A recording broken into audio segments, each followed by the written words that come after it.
Next topic आपके पास है application of trigonometry. Application of trigonometry क्या होगा? जो ट्रिग्नोमेट्री आपने यूज की है उसके एप्लीकेशंस क्या क्या हो सकते हैं। तो उस चैप्टर में जो भी क्वेश्चन आएगा उसको सॉल्व करने का प्रॉपर वे मैं आपको बता देता हूं। कोई भी क्वेश्चन आए आप रीड करें, रीड करते ही सबसे पहले आपके पास बनेगा राइट एंगल ट्राइंगल। ठीक है, हमेशा राइट एंगल ट्राइंगल बनेगा। जब राइट एंगल ट्राइंगल बनना है तो राइट एंगल ट्राइंगल की प्रॉपर्टीज आपको पता है। अगर ये 90 डिग्री है तो ये हमेशा क्या होता है? हाइपो। अगर मैंने इसे थीटा लिया तो ये हो जाएगा परपेंडिकुलर और ये हो जाएगा बेस। ये राइट एंगल ट्राइंगल की प्रॉपर्टी होती है। फिर आपने ट्रिग्नोमेट्री वाले चैप्टर में देखा था ट्रिग्नोमेट्री रेशियोज। वो थे आपके पास sine theta, cos theta, tan theta, cosec theta, sec theta and cot theta. इस चैप्टर में इन ट्रिग्नोमेट्री रेशियो में से चाहे कोई भी क्वेश्चन आए 99% हमेशा ये रहेगा कि आप ट्रिग्नोमेट्री में टेन थीटा वाला रेशियो यूज करें। इसके लिए आपने ट्रिक याद रखी थी कि पढ़ ले बेटा पढ़ ले हार्ड बुक्स। साइन थीटा आपके पास ये था perpendicular upon hypotenuse. Cos theta आपके पास था base upon hypotenuse. Tan theta आपके पास था परपेंडिकुलर अपॉन बेस। अब ये साइन है, ये कॉस है, ये टेन है, इनका रिवर्स हो जाएगा कॉसेक, सेक और ये हो जाएगा कॉट। तो मेरे पास कॉसेक आ गया एच अपॉन पी, सेक आ गया मेरे पास एच अपॉन बी और कॉट आ गया मेरे पास बी अपॉन पी। ये ट्रिग्नोमेट्री रेशियो आप लोगों ने देखे थे। 99% आपके टेन थीटा यूज होगा, कहीं 1% क्या इनमें से कोई एक यूज हो जाएगा। वो डिपेंड करेगा क्वेश्चन ने क्या पूछा है आपसे। ठीक है, तो ये तो था आपके क्वेश्चन को स्ट्राइक जैसे आती आपको क्या करना है, क्वेश्चन मिल गया था। अब एप्लीकेशन ऑफ ट्रिग्नोमेट्री में क्या होता है, एक एंगल बनता है एंगल ऑफ एलिवेशन और एक बनता है एंगल ऑफ डिप्रेशन। देखिए आप अपने घर पे खड़े हैं, घर के टेरेस पे खड़े हैं सपोज, तो ये आपके घर की कोई हाइट होगी, यहां आप खड़े हैं तो एक बार ये कोई रोड पे आपका फ्रेंड जा रहा है। ठीक है, आप जब टेरेस से नीचे अपने फ्रेंड की तरफ देखोगे तो जो एंगल बनेगा, ऊपर से नीचे जब देखोगे तो जो एंगल बनेगा वो एंगल होगा AOD। इसको याद रखने का एक और तरीका बता देता हूं। देखो कभी कभार क्या होता है, कोई बिजनेसमैन होता है, काफी अच्छा खासा बिजनेस चल रहा होता है उसका, ऑल ऑफ सडन उसके बिजनेस में कुछ लॉसेज हो जाते हैं, लॉस करने लग जाते हैं। तो वो क्या होता है कि जब पहले बहुत पैसे थे फिर कम पैसे हो गए उसके पास, कंप्लीट लॉस लगा, तो वो क्या हो जाएगा, डिप्रेशन में आ जाएगा। तो जब भी ऊपर से नीचे कोई आता है तो डिप्रेशन में आता है। तो वैसे यहां पे क्या होगा, ऊपर से जब नीचे देखोगे तो एंगल ऑफ डिप्रेशन बनेगा। और जब यहां से ये जो फ्रेंड है वो ऊपर देखेगा, ये भी थीटा बनेगा, इसे आप बोल दोगे एंगल ऑफ एलिवेशन। आया समझ में? ये दो एंगल पे ही एप्लीकेशन ऑफ ट्रिग्नोमेट्री पूरी बेस्ड है। ऊपर से नीचे देखोगे तो AOD, नीचे से ऊपर देखोगे तो AOE। दोनों की वैल्यू सेम होती है। Angle AOD equals to angle AOE होगा। तो ये तो क्या बन रहा है आपके पास, Z बन रहा है। Z ऑल्टरनेट एंगल होता है आपके पास। आया समझ में? क्वेश्चन देखते हैं इस पे। देखिए AOD AOE में कोई डाउट नहीं होना चाहिए। D से डिप्रेशन, डिप्रेशन में तो ऊपर से नीचे जब जाएगा तो AOD बनेगा, नीचे से ऊपर जाएगा तो AOE बनेगा। एक क्वेश्चन आपको दिया है, a tower is 100√3 metre high,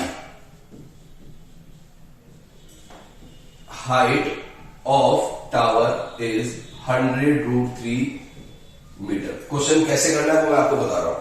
100√3 metre high, find the angle of elevation of its top from a point 100 metre away from its foot.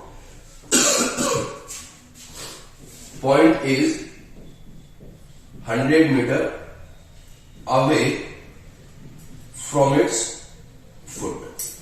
ये दिया हुआ है, आपको क्या करना है, फाइंड एंगल। क्वेश्चन रीड करता हूं मैं। A tower is 100√3 metre high, find the angle of elevation of its top from a point 100 metre away from its foot. ठीक है, मैंने आपसे बताया था कि आपको इस चैप्टर में जब भी सॉल्व करेंगे तो एक ट्रायंगल बनेगा, वो ट्रायंगल कौन सा होगा, राइट एंगल ट्रायंगल। अब क्वेश्चन के अकॉर्डिंग इसने कहा एक टावर है, तो मैंने साहब ये टावर बना लिया। अब टावर हवा में तो होगा नहीं, तो ये बेस आ गया इसका। टावर की क्या दे रखी है इसने, हाइट दे रखी है साहब, मैंने इसको लिया ए बी 100√3 मीटर, ये इस टावर की हाइट आ गई। फिर इसने बोला find the angle of elevation of its top from a point 100 metre away from its foot. ये बी जो इसका फुट है, इस बी से 100 मीटर में सपोज यहां पे कोई पॉइंट लिया C, which is 100 metre away from the foot of the tower. C से एंगल ऑफ एलिवेशन आपको बताना है किसका, top of the tower.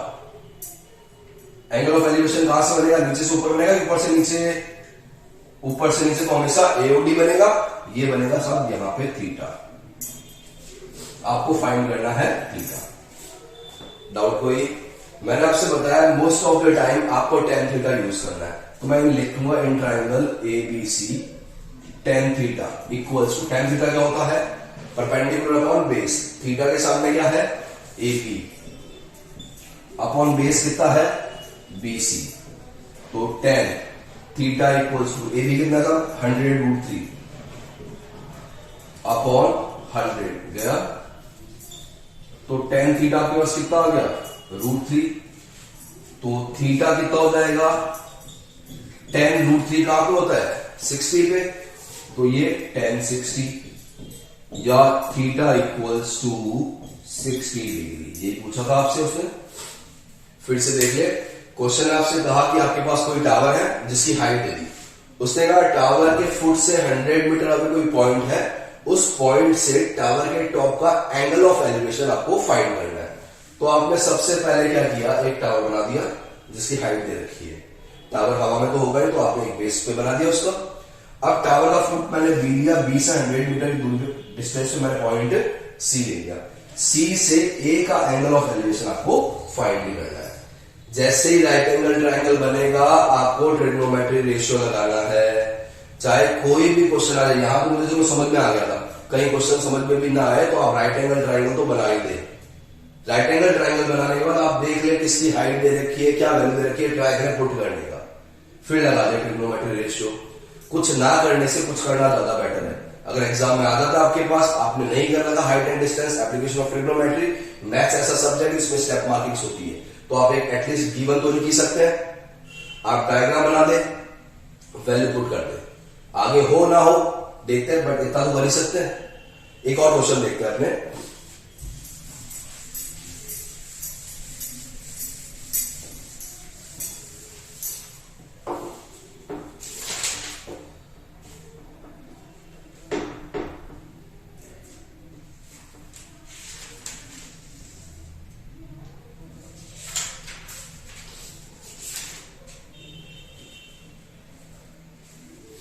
of the angle of elevation of the tower from a point on the ground which is 30 meter away from the foot of the tower is 30 degree.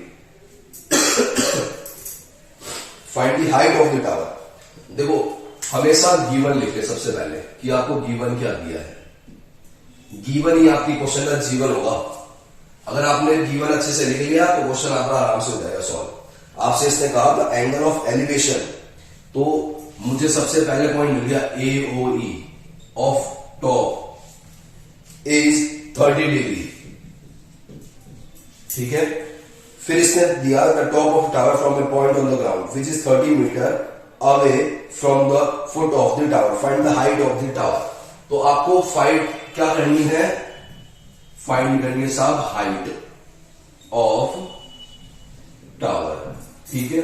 और क्या दे रखा है, point which is 30 metre away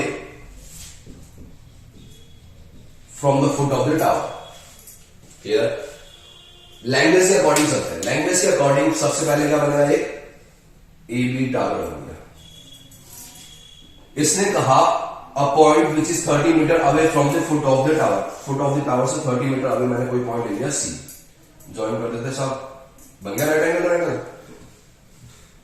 angle of elevation of top of the tower is 30 degree, ये कितना दिया आपको 30 degree, ये कितना दे रखा आपको 30 मीटर। ये आपको फाइंड करना है। मैथ्स में जो नहीं पता वो मैं लेट कर लेता हूं। लेट किया मैंने, height of tower is x metre. अब देखो क्या लगाना है। वैसे तो 99% आपको 10 लगाना है, फिर भी नहीं समझ में आया तो देखो क्या करें। आपको फाइंड करना है x, आपको दे रखा है BC। डायग्राम में देखो कि AB क्या है, थीटा के सामने हमेशा क्या होता है, परपेंडिकुलर। तो ये क्या हो गया साहब, बेस। अगर आपको कंसेप्चुअल देखना है तो देखिए कि आपको कौन सा रिलेशन दे रखा है P और B में। P और B में रिलेशन हमेशा क्या होता है, tan थीटा का। tan theta equals to perpendicular upon base. Put कर value tan 30 equals to perpendicular AB base BC tan 30 1 upon root 3 AB x BC 30 then x equals to 30 upon root 3। और आप rationalise करोगे तो root 3 into root 3 30 root 3 upon 3, या आपके पास आ जाएगा 10 root 3। फिर से समझ ले, आपको 99% हमेशा मैंने आपको बताया 10 लगाना है। इन केस आपको समझ ना आए तो आप क्या करें कि देख ले कि किसके बीच में रिलेशन देखना है, किसको फाइंड करना है और कौन सा दे रखा है। अब परपेंडिकुलर फाइंड करना और बेस दे रखा है, तो मुझे ऐसा ट्रिग्नोमेट्रिक रेशियो देखना होगा जिसमें परपेंडिकुलर और बेस होता है। आपके पास ट्रिक है, पढ़ ले बेटा पढ़ ले, हार्ड बुक। मुझे P और B का रिलेशन, साहब ये लिखा P और B का रिलेशन, P और B का रिलेशन कौन बताता है, tan थीटा। तो मैं क्या लगा दूंगा, tan थीटा। आया समझ में आप लोगों को कि डाउट?